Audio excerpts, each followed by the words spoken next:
Mga katrops, welcome back ulit sa aking channel, Sports React PH. At ngayon nga ay pag-uusapan natin ang balitang pagtalo ng Cleveland Cavaliers sa Oklahoma City Thunder.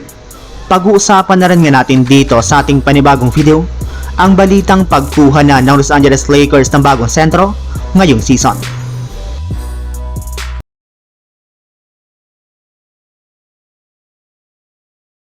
Kagaya nga po ng napag-usapan natin mga katrops, may pagkakataon na nga pong muli ang Cleveland Cavaliers na patunayan na isa talaga silang legit na championship contender sa kanilang game laban sa number 1 team sa Western Conference na Oklahoma City Thunder.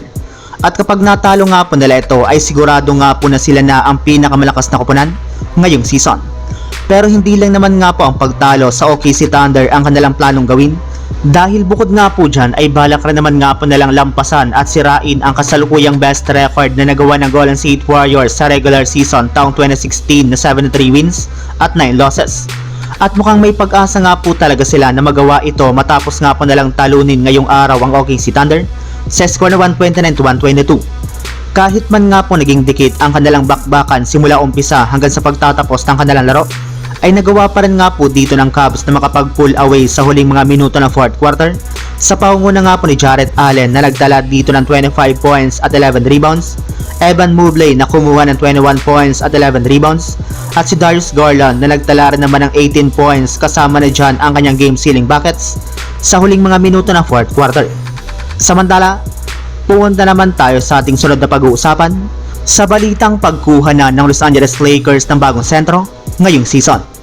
Dahil nga po mga katrop sa pagkatalo ng Lakers sa kanilang game laban sa Dallas Mavericks, ay bumagsak na rin naman nga po sa 20 wins at 16 losses ang kanilang kasalukuyang record sa standings bilang ika-6 na pwesto sa Western Conference. Ngunit sadyang sa nakalipas nga po nilang dalawang laro ay kitang-kita nga po kung gaano sila sobrang nahihirapan sa depensa at makakuha ng rebound. Sa katunayan, sa kanilang game nga po laban sa Dallas Mavericks ay na-out-rebound na naman nga po sila dito ng 44-33. Nabigyan na rin naman nga po nilang Dallas ng ilang mga second chance points sa pagkuha nito ng 11 offensive rebounds, kaya literal nga po na front court at sentro nga po talaga ang problema ngayon ng kanilang kupunan. At mukhang maging si LeBron James nga po ay napapansin na rin naman ang ganitong klaseng problema, kaya siya na nga po mismo ang nagsabi na kailangan nga po nalang ngayong kumuha ng bagong sentro sa pamamagitan man niya ng trade, o kung hindi naman ay sa pamamagitan ng pagbibigay ng 10-day contract sa ilang mga free agent big man, kagaya na lamang ni Dwight Howard na kasalukuyang kinakausap pa rin naman ng front office ng Lakers. Ayon na rin naman nga po sa ibinulgar ni Jovan Bucha ng The Athletic, sinisigurado na nga daw po ng Lakers na kukuha sila ng bagong sentro sa mga susunod na linggo bago sumapit ang trade deadline. So yun lang mga katrops, ang handog kong story ngayong araw. Sana nag-enjoy kayo, please like and subscribe my YouTube channel, Sports React PH, para sa iba pang story at update patungkol sa NBA. Kita-kits muli sa ating susunod na video.